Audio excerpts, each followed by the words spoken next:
Today we're going to be talking about DNA replication. Replication is the process by which DNA is copied. This is performed by DNA polymerase. That is an enzyme that makes the bonds between the nucleotides, those hydrogen bonds, and forms an identical strand of DNA during replication. So Watson and Crick's model actually suggested a way that DNA can be copied. We have to remember our base pairing rules. A binds with T, C binds with G. Though those bonds are very weak hydrogen bonds. Watson and Crick realized that one strand of DNA can serve as a template for the other when making a copy of itself. This whole process later became known as replication. A new strand of DNA can be synthesized when the other strand is used as a template to guide the process. Each time, the nucleotide sequence is preserved, and DNA can be accurately replicated over and over again.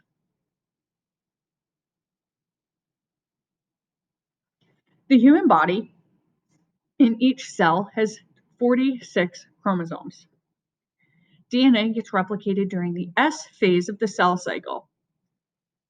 DNA is copied every single time our cells go through the cell cycle to allow every cell in the body to have a complete set of DNA. There are real-life applications and benefits to every cell in the body having a complete DNA profile in it. Not only is replication helpful for growth and development of organisms, but it's helpful for fields of science like forensic science. This helps us identify anyone from any cell in the body. This could be in a few drops of blood or in a saliva mouth swab. Each produces a DNA fingerprint of the suspect that is unique to you unless you have an identical sibling. There is a series of proteins that work together to carry out the process of replication. DNA in and of itself cannot copy itself. It's a storehouse for information that tells the body what to do. Enzymes and other proteins are needed for replication to happen. The main enzyme that works on this is called DNA polymerase. It bonds new nucleotides to the original strand.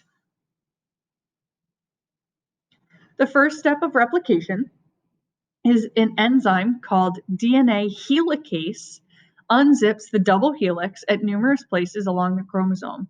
These places are called the origin of replication. The hydrogen bonds connecting the base pairs get broken. The original molecule separates, and the bases on each strand are exposed.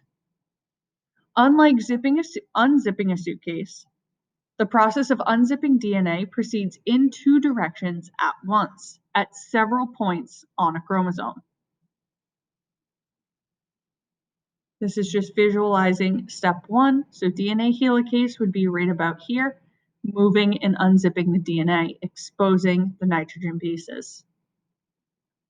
In step two, one by one, free-floating nucleotides will pair with the bases exposed on the template strand of DNA that is unzipped. DNA polymerase bonds the nucleotides together, forming new complementary strands to each template.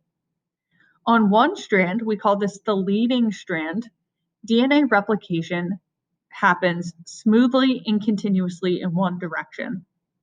On the other strand, the lagging strand, DNA is replicated in small, discontinuous pieces that are built piece by piece in the opposite direction. This is that lagging strand because DNA can only add nucleotides to one end. And because our strands are the reverse of each other, we have to build one of them in short segments. So on one strand, it would be added continuously. On the other, it's discontinuous. The end goal of replication is to have two identical DNA molecules that result. Each has one strand from the original molecule and one new strand. DNA replication is called semi-conservative because one strand is conserved and the other strand is built. This is visualizing that DNA replication as a whole. So here's our DNA helicase breaking those hydrogen bonds. DNA polymerase comes in and is making our strand of DNA. We can see this one is kind of ahead of the other, making a continuous strand of DNA, our leading strand. Here, it's discontinuous, and we make something called an Okazaki fragment. That requires to have DNA ligase, which acts as a glue, to reseal the gaps in our backbone to come in and make sure that everything is built correctly. This is another way of looking at it. So replication is both fast and accurate.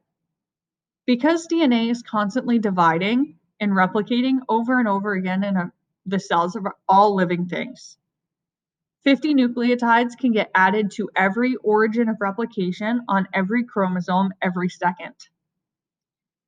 If we started at one end of the chromosome and replicated all the way through, it would take days to do so. Replication proceeds from hundreds of origins of replication along the chromosome at once. Replication also has a built-in proofreading function. DNA polymerase actually proofreads its own work to make sure that it is adding the correct nucleotide. At times, it may add the wrong one, and DNA polymerase is built in to get rid of that. It detects the error, removes the incorrect nucleotide, adds a new nucleotide, and continues on. Errors in replication are limited in humans to about 1 error per every 1 billion nucleotides.